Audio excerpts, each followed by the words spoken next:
ദൈവനാമത്തിന് മഹത്വമുണ്ടായിരിക്കട്ടെ. എന്നെ കേൾക്കുന്ന എല്ലാവർക്കും ക്രിസ്തുയേശുവിലുള്ള സ്നേഹവന്ദനം. നോമ്പിൻ്റെ 4-ാം ദിവസമായ ഇന്ന് അല്പനേരത്തെ ധ്യാനത്തിനായി തിരഞ്ഞെടുത്തിരിക്കുന്ന വിഷയം നോമ്പുകാലം കരുണയുടെ നാളുകൾ എന്നതാണ്. അതിനായി തിരഞ്ഞെടുത്തിരിക്കുന്ന വേദഭാഗം യാക്കോബ് എഴുതിയ ലേഖനം 2-ാം അധ്യായം 1 മുതൽ 13 വരെയുള്ള വാക്യങ്ങളാണ്.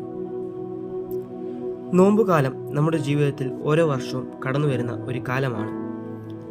പക്ഷേ അതൊരു പതിവ് കാലമായി മാത്രം മാറിപ്പോകാതിരിക്കണം.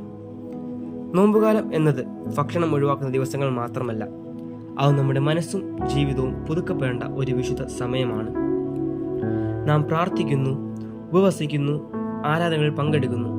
എന്നാൽ യാക്കോബ് നമ്മെ ഓർപ്പിക്കുന്ന ഒരു കാര്യമുണ്ട്. വിശ്വാസം വാക്കുകളിൽ മാത്രമല്ല, അത് ജീവിതത്തിൽ കൂടി പ്രകടമാകണം. ദൈവത്തെ സ്നേഹിക്കുന്നു എന്ന് പറയുമ്പോൾ ആ സ്നേഹം നമ്മുടെ ചുറ്റുമുള്ള മനുഷ്യരിൽ കൂടി നമ്മൾ കാണിക്കപ്പെടണം. നമ്മുടെ ജീവിതത്തിൽ പലപ്പോഴും നമ്മൾ അറിയാതെയെങ്കിലും ആളുകളെ വേർതിരിക്കുന്നു, സമ്പത്തുള്ളവരെ ആദരിക്കുകയും ദരിദ്രരെ അവഗണിക്കുകയും ചെയ്യുന്നു. എന്നാൽ ദൈവത്തിൻ്റെ മുമ്പിൽ നാം എല്ലാവരും ഒരുപോലെയാണ്. ദൈവം നമ്മുടെ പുറമേയുള്ള ഭംഗി ഒന്നുമല്ല നോക്കുന്നത്. യേശു നോക്കുന്നത് നമ്മുടെ ഹൃദയവും ഹൃദയ വിശുദ്ധിയുമാണ്. ഈ നോമ്പുകാലം നമ്മോട് ചോദിക്കുന്ന കുറച്ച് ചോദ്യങ്ങളുണ്ട്. നമ്മുടെ വിശ്വാസം കരുണയുള്ളതാണോ?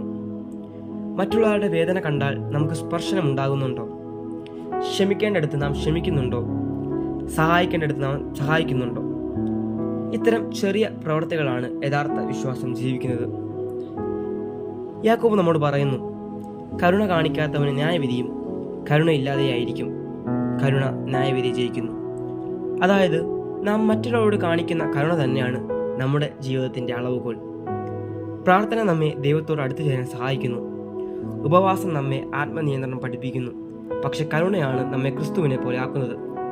ഒരു ആശ്വാസവാക്ക്, ഒരു ക്ഷമ, ഒരു സഹായം, ഒരു ചെറിയ പുഞ്ചിരി, ഇവ ചെറിയ കാര്യങ്ങളായി തോന്നാം. പക്ഷെ ദൈവത്തിൻ്റെ കണ്ണിൽ ഇവ വലിയ സാക്ഷ്യങ്ങളാണ്. ഈ നോമ്പുകാലം കടന്നു പോകുന്ന ദിവസങ്ങളായി മാറാതെ നമ്മുടെ ഉള്ളം മാറ്റുന്ന അനുഭവമായി മാറട്ടെ. നമ്മുടെ ജീവിതത്തിൽ കൂടുതൽ സ്നേഹവും ക്ഷമയും കരുണയും നിറയട്ടെ. പ്രിയ സഹോദരങ്ങളെ, ഈ നോമ്പുകാലം നമ്മുടെ ജീവിതത്തിൽ വെറും ഒരു ആചാരകാലമായി മാറാതെ ദൈവ സ്നേഹം അനുഭവിക്കുന്ന ഒരു മാറ്റത്തിൻ്റെ സമയമായി മാറട്ടെ. നാം പ്രാർത്ഥിക്കുന്നതിലും ഉപവസിക്കുന്നതിലും മാത്രം നിൽക്കാതെ നമ്മുടെ ഹൃദയം കരുണയാൽ നിറയട്ടെ. നമ്മുടെ വാക്കുകൾ ആശ്വാസമാകട്ടെ. നമ്മുടെ പ്രവൃത്തികൾ സ്നേഹത്തിൻ്റെ സാക്ഷ്യമായിരിക്കട്ടെ. ദൈവം നമ്മോട് കാണിച്ച അതേ കരുണ നാം മറ്റുള്ളവർക്ക് പങ്കുവയ്ക്കാൻ കഴിയട്ടെ. അപ്പോൾ നമ്മുടെ വിശ്വാസം വാക്കുകളിലല്ല, ജീവിതത്തിൽ തെളിയും. ഈ വിഷയം നോമ്പുകാലം നമ്മെ പുതുക്കി രൂപാന്തരപ്പെടട്ടെ. സ്നേഹിക്കാനും ക്ഷമിക്കാനും കരുണ കാണിക്കാനും നമ്മെ പഠിക്കട്ടെ. കരുണയിൽ ജീവിക്കുന്ന വിശ്വാസമാണ് ദൈവത്തിൻ്റെ പ്രസാദകരമായ വിശ്വാസം. ദൈവം നമ്മെ അനുഗ്രഹിക്കട്ടെ.